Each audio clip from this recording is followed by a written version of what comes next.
Hi. Any craft has its set of tools, and crochet is no exception. I thought I'd talk today about the tools of the trade. You really don't need much to get started with crochet. It is, or can be, a low-cost hobby. All you really need are scissors, a hook, and some yarn. But of course it's not that simple.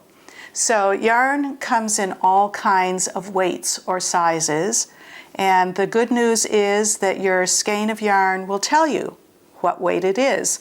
4 is the most common that you would use for blankets. Smaller numbers are thinner yarn. It goes down to 0 actually for lace, and bulky ones can go up to 7, 8, 9. They're probably not good for crocheting blankets, but you know, your taste may vary. Anyway, I usually use 4, and that's about yarn. Now this one is obviously a thinner yarn. This is probably a 3. Hooks, however, hooks are much more complicated. Hooks come in 2 basic types. There's the steel hook. These are tiny. They're used for lace, and they're numbered from 0 to 14. And the bigger the number, the smaller the hook. We don't use those for blankets unless you have way more patience than I do about making a blanket. So we usually use the American style, which are larger sizes, and they're sized alphabetically, starting with A for the smallest and going up to Q and farther. So for instance, this one is a Q. And your yarn, again, your yarn skein will tell you what size hook is recommended for that size yarn. So you'll see there's a little picture here of a crochet hook, and it says US H or 8 or 5 millimeters. So it's an H. So this size hook for this size yarn, it'll tell you. You don't need to get real worried about it. The other thing you need is a needle for sewing in the ends. And one of the most important things, and it sounds weird, is a little stopper, because the only active piece on crochet is the last loop on the hook. And if you don't put something through that loop when you put it down, you can have some, accident unravel the whole thing. So the thing about the loop holders is they have to open, or they have to have a slit in them so that you can actually put them into the hook, into the loop, and take them out again, and it will safeguard. Paper clip, safety pin, anything like that will do in a pinch.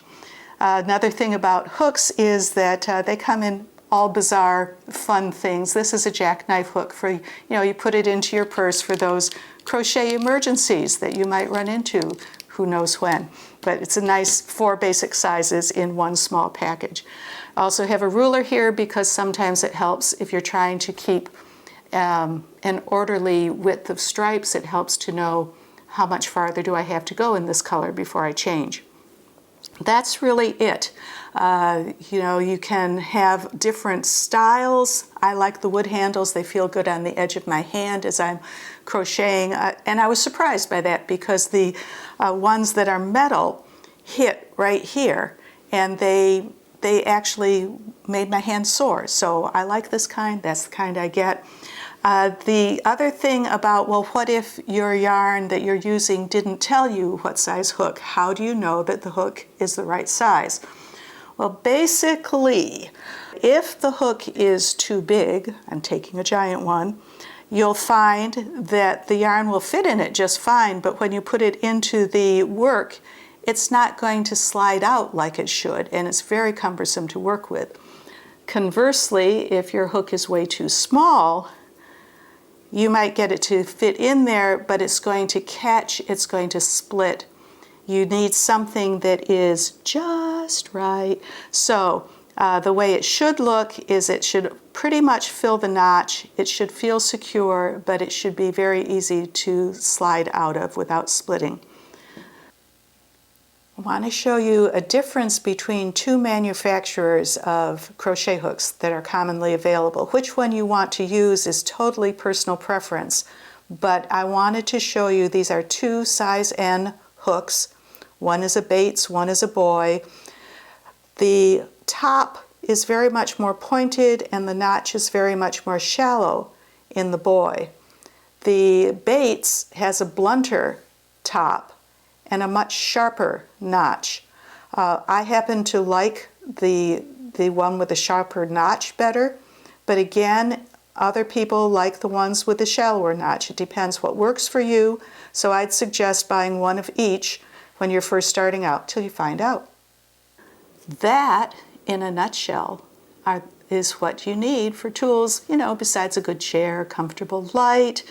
This is a yarn bowl, which is kind of cool because the yarn sort of spins around in there and doesn't go all over the floor. You also might like a bag or a box to keep your current project in so that pets or children don't wander off with some crucial piece.